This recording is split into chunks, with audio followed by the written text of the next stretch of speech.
Welcome back to the DTF Film Sessions. I'm Max Dean. You can find me on Twitter at TheMaxDean, and I am here with Tre'Shon Diaz once again.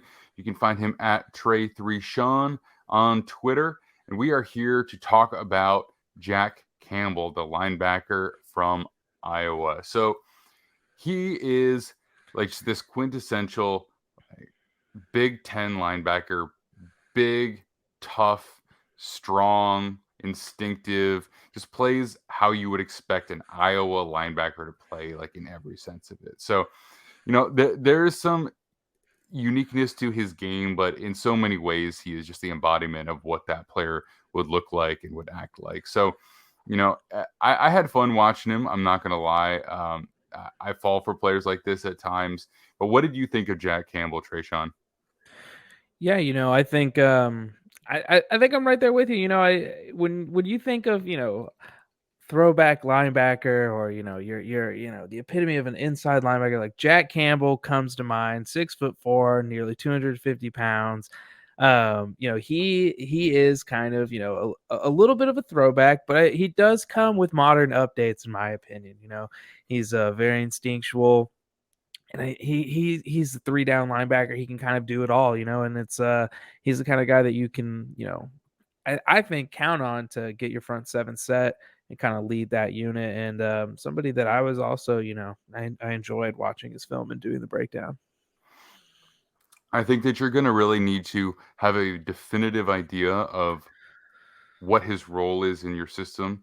And he can play in coverage, probably not man coverage, but he can play in zone coverage because he has such a good understanding of passing lanes and he just senses routes behind him really, really well. So even if he's not in a close proximity, he's tall enough and instinctive enough that he occupies throwing lanes very, very effectively.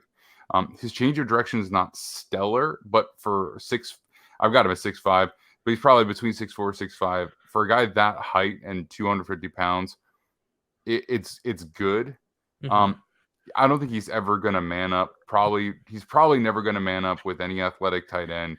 Certainly not against any slot receiver. So I think you really just got to know that you're not going to be flexing him out of that Mike linebacker position. You want to keep him coming forward as much as possible. We will see him make some cool plays moving backwards, but I think you want to avoid that if possible. And that's why his upside is probably relatively limited. At least in comparison to some of these guys with these freaky traits, because he's a solid athlete, but he's not a special athlete. But I think he can account for that. And honestly, I don't think he's going to be one of the best linebackers in the league. But I think if you need a linebacker, if you're a good team and you need a linebacker to come in and play right away, I haven't seen a guy I like more than him to do that this year. So any other thoughts on Campbell before we jump into the tape here? Yeah, I think we saw the 40 time. He came in at a 4.62, which I know some people have backed off from him a little bit after seeing that. But I want to point out that 3-cone did score I believe it was in the 90th top percentile in RAS, and doing it at that size that you see listed right there. I believe he had a 6.74 3-cone. That's actually really good, especially looking at the measurables that are coming in for him. So he is somebody that you do see that show up on film. Like you said, you want him coming downhill. He can work between the tackles. And I think, if you are somebody that's looking for a plug and play player in the draft, like you said, he's one of the safest picks, I think, regardless of position, in terms of being able to be one of those guys in this class. Yeah, I think the projection is like, this is what he is in college. This is what he's going to be as a pro. I don't really think there's any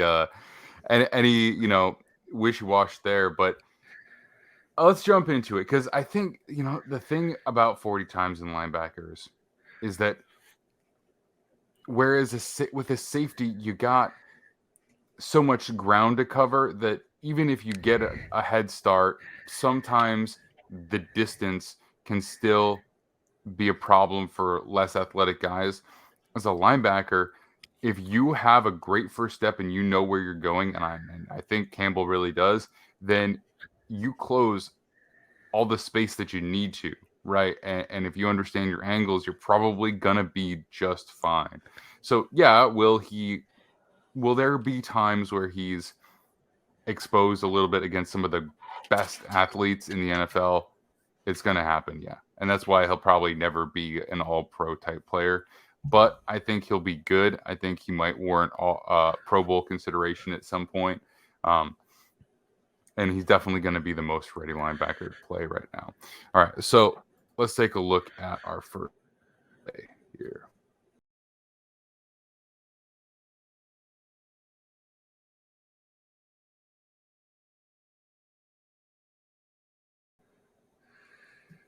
All right, so much good here right off the bat. First thing is he knows exactly where this is going, but he chops his feet and he doesn't run into this mess of blockers. Very, very patient. And then he tucks himself right behind his edge defender. And then once he's sure that he doesn't have to contain the edge, he just shoots inside and makes a tackle. I don't think there's anything else that you could ask for from him in this situation. No, and this is kind of, this is what we talk about here, like you said, he doesn't let the motion man coming across fool his eyes. He sees in front of him, he sees that everybody's down blocking. He sees that ball's going away from him. He cheats up, chops his feet, gets his arm out, stays close to the hip of his edge. He ends up letting the edge defender actually slide down, and like you said, he avoids the mess of blocks. He lets the edge defender crash, and then he fills in and replaces. That's exactly what you want to see the linebacker do on the backside there. If he does have his edge defender get in front of him, and he keeps the shoulder square the entire time too. This is just a really clean play. It's exactly what you want to see from your inside linebacker. And I think he's just going to rack up tackles in the NFL. I think he's going to be like 100 tackle a year type guy. And maybe his TFLs are not as good in the pros as they are in college, but ultimately, he's just going to have a lot of production from that standpoint because this is going to happen all the time, right? There's literally no reason to expect this play to go any differently for him in the NFL than it did in college. Yeah. All right.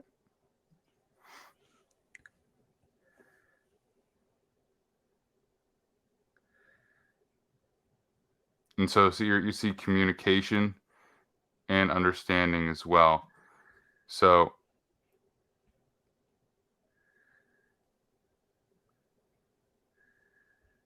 he understands exactly where all the zones are, and he just has this sense of where all the receivers are as they move in and out of them, right? So the way he's drifting right now is continuously blocking. I think is that Harrison Jr. right there? I believe so. So he's blocking the throwing lane there,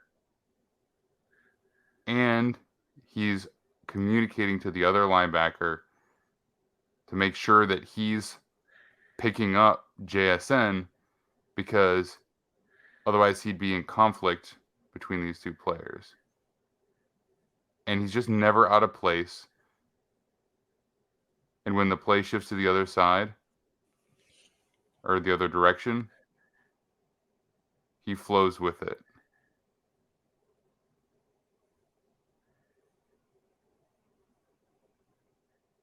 Yeah, just really clean, like you said. You can tell everybody else is communicating right at the beginning of the play. He's locked in. Immediately, QB looks to the right. He also looks a little bit that way. And then, as you said, when he gets into the open space, this is when things get nice. He starts directing traffic, helps his other fellow linebacker, like you said, pick up JSN, who's going to come down, and then he's able to stay in between. And like you said, he's able to be in that point of conflict for the quarterback. adjusts with the QB's eyes. QB flips his hips and starts going back to the short side of the field. He follows suit. And he also makes sure, he plays it smart, right? He knows he's not going to be able to go up and make any kind of sack. So he stays in a passing lane. He makes sure that he's, at least being effective still during the rollout drill. Mm-hmm. It's hard. I mean, it's like, you look for anything wrong, and the most you can say is like, the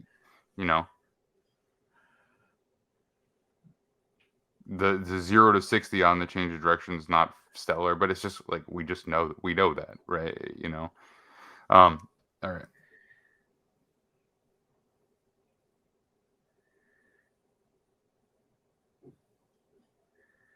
All right. This is just being a linebacker. All right. You take on the block as the center comes to the second level. Take it on with all your power.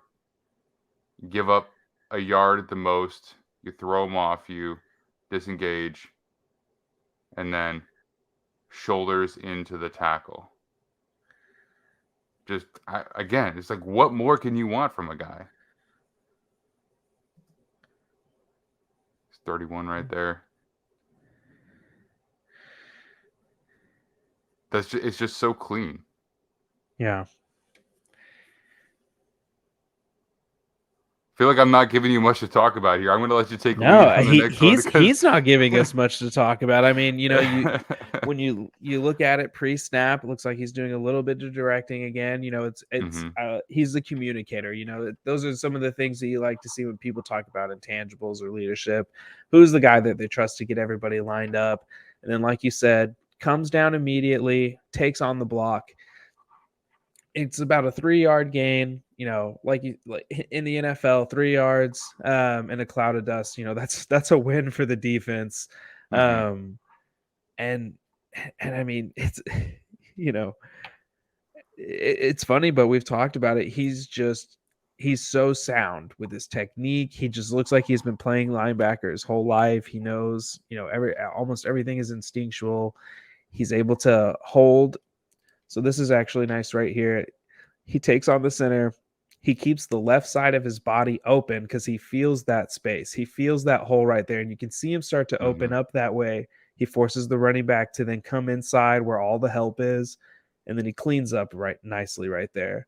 If not, the running back has an opportunity to make a play on, I don't know if that's I believe that's the safety. It could possibly be a corner, but you'd much rather him run inside towards the other linebacker and D lineman than get that opportunity out there. And it's just a really sound, smart play. And just a tremendous understanding of leverage.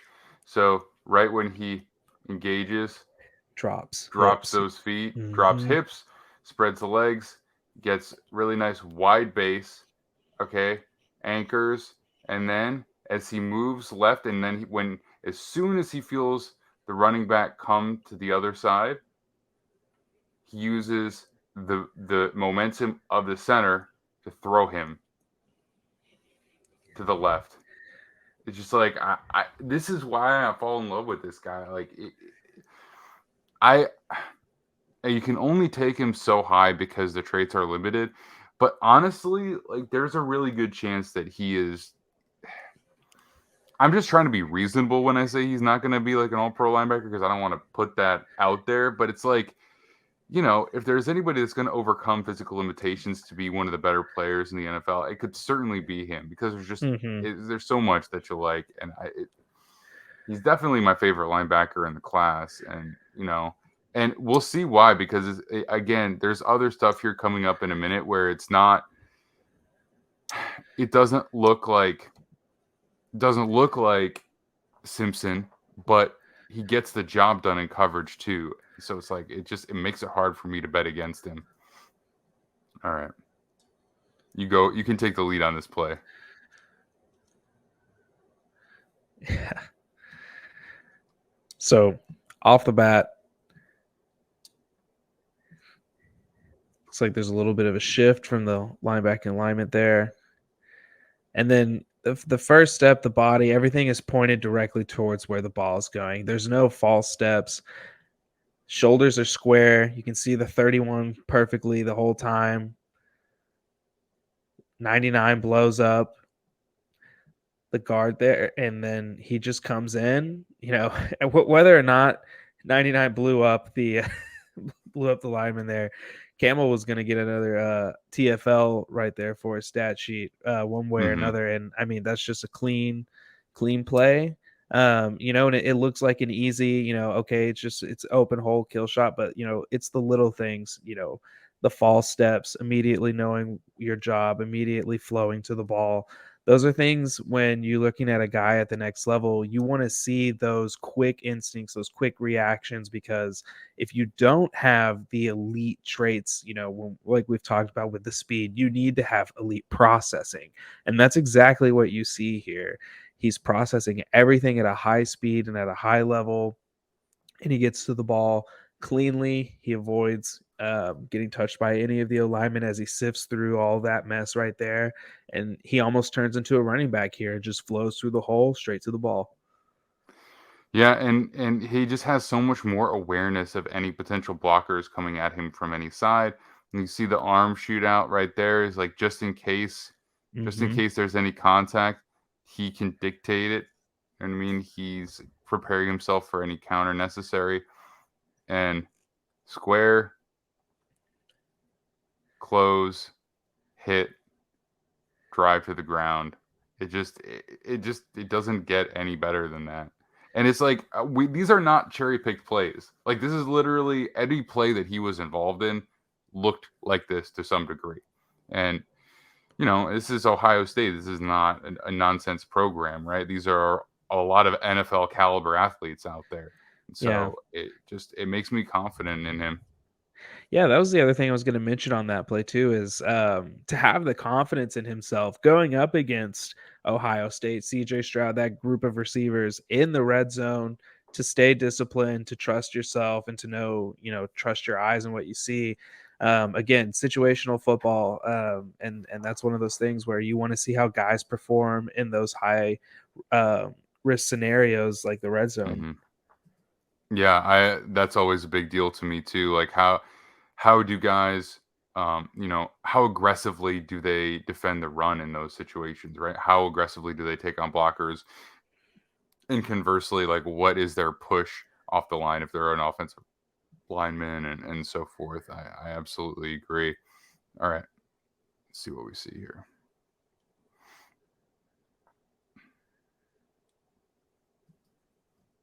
Now, I'll let you take lead on this one again.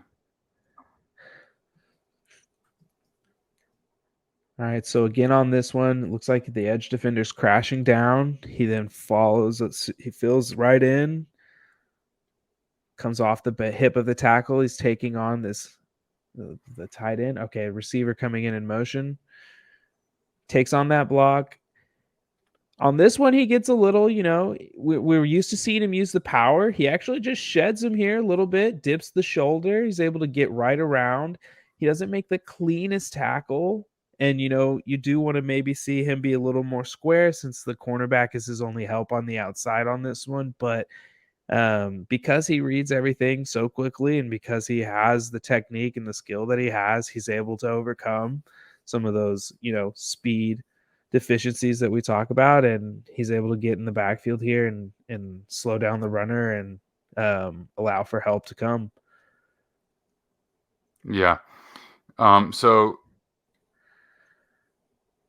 as he comes across, it's actually quite impressive that he's able to basically just slice right through both of these guys. Yeah.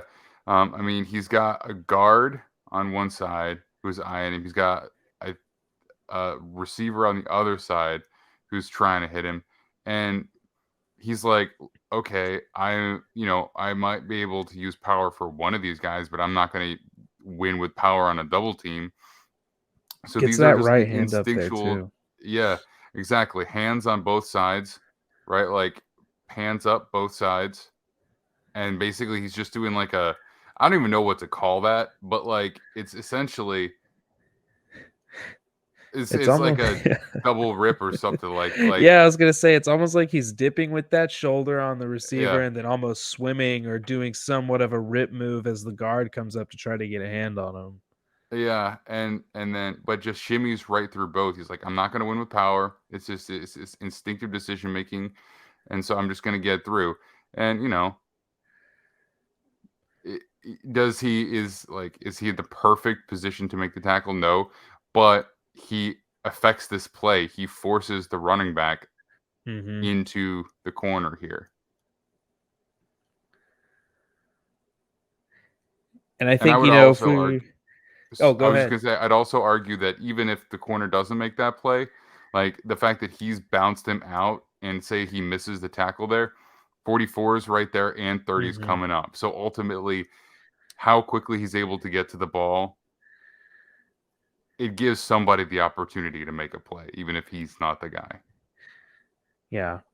Yeah, and I was going to say, the thing I like about this too, at the end of the play, I think he kind of recognizes that, if you were going to make one criticism, maybe you want to see him squeeze on the outside hip of that pulling receiver that comes across. And I think, if we're looking at one thing of, if he could have done something differently, yeah, maybe that would have been the better plan of attack. But like we pointed out, okay, the plan A didn't work, so what's plan B? Do you have a plan B? And he did. He was able to still impact the play. He was able to still get to the ball carrier. And like you said, and it looks like the other corner on the outside was there too. There's still 4 other defenders. Yeah. Yep. So I think this might be the last play, and this is very impressive. It's the play. It's the play, and I didn't know this was coming either. Like, this was a nice surprise, because again, I just don't watch college football that closely, but in the season.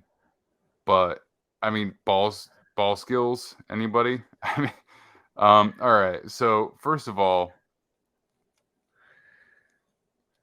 let's just watch how many throwing lanes he covers, just for memory.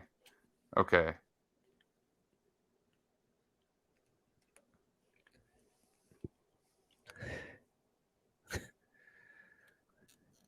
So here's the one thing I will say.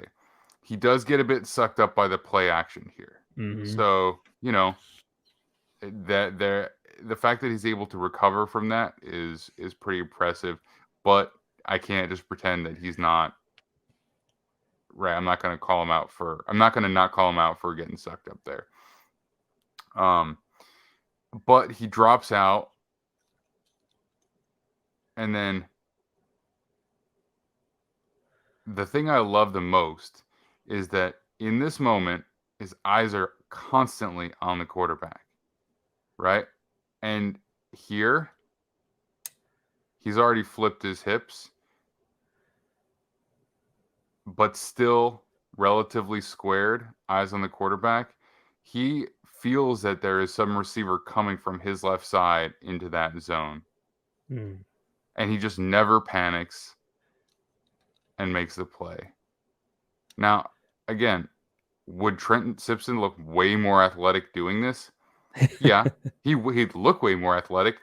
But what do you think the chances are he makes this play from an awareness standpoint? And then just how about that? Some guys are just ballers, and I think that's him. Yeah. Yeah, I mean, you talk about athleticism, making a one-hand interception, as you're coming across the field, on a Heisman candidate. That's a great play. It's not maybe the most advised throw from Stroud there, but I think you talk about it at the beginning. He does get caught up. I think he goes about 4 yards up. So a little aggressive there, and maybe if there's some kind of shallow route that comes around from the other end, maybe he gets in trouble, and that's kind of why we got to call some of those things out. But in terms of recovery, in terms of instincts, in terms of following the QB, you see it right there on that stutter step. He opens his shoulders back up, and he's so prepared for the throw. It's hilarious. He almost thinks the receiver is going to sit down in the zone right there, but he can actually feel that the ball is going to be going over a little bit further. So then he readjusts, and then that's what makes him have to make the spectacular leaping catch there. Well, I almost get the feeling like he doesn't think there's any chance that Stroud's going to throw this. He's like, I got this. He's I like, got there's this no locked way. down. And then he starts to wind up. He's like, oh shit! All right, I'm going. It's genuinely funny when you see a guy like this, who's, his calling card is playing the run game, is being physical at the point of attack, is tackling, and just everything that goes along with that. And then when he's targeted, and not necessarily intentionally, and he gets the opportunity, he makes a play like this. Because again, it's not like he was just there. He makes a very athletic play, catching the ball with one hand, falling backwards into traffic, no regard for his body. Like, he could 100% take a shot here. He doesn't know, and he doesn't. I mean, maybe I'm just waxing, poetically about this player, but I'm talking myself into him very much. So I still wouldn't go first round, I think, but I have this sneaking suspicion that this is a guy that, like, in I don't know, like 6 months time, he's making a case for defensive rookie of the year. And I'm like, why the heck didn't I just say, just take this guy in the first round? Because like there's so much to like about him, Yeah. No, he's a prospect where, he's one of those guys where, we said he might not be an all-pro or anything like that, but you need to have sound football players on your roster. And, no team is going to have a team full of all pros. You need guys who you can rely on. And he just feels like, he just screams reliability. He feels like somebody that is going to be able to do their job and do what they're asked of. And as long as you set them up in that situation as a coach or as a defense, then you really feel like you don't have to worry about that player. I don't think there's any defense he can't play in. I just think that you just need to make sure that whatever defense you run, you make sure that you don't ask him to do things that he can't. Like, you can't just say, like, the linebacker in my defense always has done this, right? You just need to make sure that you put him in the right situation. But I don't think that, like, there is a style or type of defense where he just doesn't fit. I really don't. I think he can play inside in a 3-4, like in an odd front. I think the Chargers should be, like, absolutely stoked to grab him if they can in the second round. It would be a nice second round pick. I think so. I mean, I think he could play in a 4-3. I think he could be the guy in the middle of the field for any defense. And honestly, if you have a really great defensive line, all the better. If you have good coverage unit where you can play a lot of man coverage with your outside guys, that's probably going to help as well. But yeah, I don't know. I think he's just a cool, interesting player. And so the thing is that Kyron did mention that in the Michigan game in particular, some of the lack of ability in space popped out. And I can only imagine that probably, like, trying to break down and tackle Blake Corum in space, I can imagine that maybe that didn't go very well for him. But, I think ultimately you just got to be aware of what you ask him to do and just try and avoid doing that. That's all I can really say about it, but I like him a lot. He's definitely my linebacker one. All right. We've talked for 30 minutes about Jack Campbell, and it's 2 a.m. for me. So it's probably time to call it a night. Tre'Shon, thanks so much for joining me, man. Hey, thanks for having me, Max. I'm super happy to be here. And, I'm going to say I think Jack Campbell's probably my linebacker one, too, of this class. So maybe if we have time, we can talk about a couple of the other guys next week before we get too close to the draft. There's some other interesting players who have some very specific skill sets that could still be contributors. So if we get the chance, we'll do them too. But I'm Maxine. You can find me on Twitter at @TheMaxine. This is Tre'Shon Diaz. You can find him at Trey3Sean. He is a contributor for us at Defiant Takes Football as well as Neptune Scouting. And if you like the Atlanta Falcons, you should absolutely check out his work and his podcast as well. You can find Defiant Takes Football at Defiant Takes on all social media outlets. You can find us live every Monday and Thursday on the YouTube channel, as well as released in the podcast feed. And all of our written content is going to be at defianttakesfootball.com. So look for all of our breakdowns leading up to the draft or after if you get a player drafted and you want to see what they're all about. And we will see you all very soon.